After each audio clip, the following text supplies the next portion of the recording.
Sister Nivedita university New Town ক্যাম্পাসে 3 দিন ব্যাপী পৌষ মেলার সূচনা। ইউনিভার্সিটির মাঠে প্রদীপ জ্বালিয়ে এই মেলার উদ্বোধন করেন পদ্মশ্রী পূর্ণদাস বাউল। উপস্থিত ছিলেন টেকনো ইন্ডিয়া গ্রুপের কর্ণধার সত্যম রায়চৌধুরী, গৌতম ঘোষ, বিভাস চক্রবর্তী সহ বিশিষ্ট ব্যক্তিবর্গ। ইউনিভার্সিটির ছাত্রছাত্রীদের গানের মাধ্যমে অনুষ্ঠানের সূচনা হয়। সাংস্কৃতিক অনুষ্ঠান থেকে শুরু করে বাউল, লোকগীতি, স্টুডেন্টসদের পারফরমেন্সের সাথেই থাকছে পৌষ মাসে নানান ধরনের মিষ্টি, পিঠে এবং হস্তশিল্প সামগ্রীর স্টল। হস্তশিল্পের জন্য 32টি স্টল বিভিন্ন জায়গা থেকে এসেছে। এর সঙ্গে থাকছে 7টি মিষ্টি ও পিঠে পুলি স্টল এবং এই ইউনিভার্সিটির ফাইন্যান্স ডিপার্টমেন্টের ছাত্রছাত্রীদের 2টো স্টলও করা হচ্ছে, সেখানে তাদের কাজ তুলে ধরা হবে। এই 3 দিন বিশিষ্ট সঙ্গীত শিল্পী, বাউল শিল্পী, পদাবলী কীর্তন, রবীন্দ্রসঙ্গীতের পাশাপাশি কবি গানের আসরও বসবে। এবছর যখন জানা যায় যে বিশ্বভারতী হয়তো এই পৌষ মেলা করবে না, তখন সিস্টার নিবেদিতা ইউনিভার্সিটি মনে করে একটি বিশ্ববিদ্যালয় হিসেবে তারা এটার সূচনা করবে।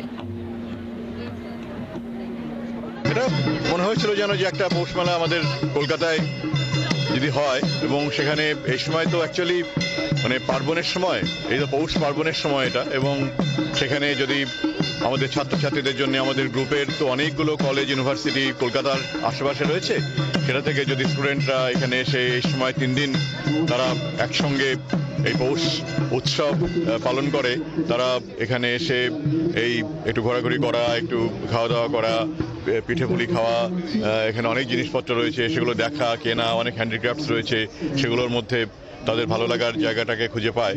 এর জন্যই এটা একটা অনুষ্ঠান করা, যে একটা মেলবন্ধনের একটা জায়গা।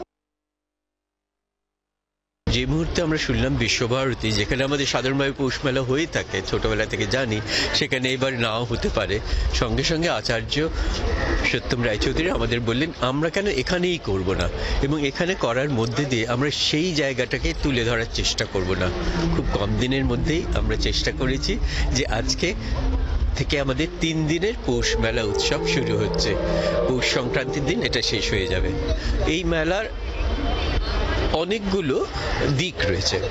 প্রথম হচ্ছে গিয়ে ছাত্রছাত্রীদের নিজস্ব এই যে পৌষ মেলার সঙ্গে তাদেরকে পরিচয় করানো এবং তাদের মধ্যে বোঝানো যে এগুলো কত কোন জিনিসগুলোর সঙ্গে যুক্ত। বাংলার আওয়াজ, বাঙালির আবেগ, জি 24 ঘন্টা।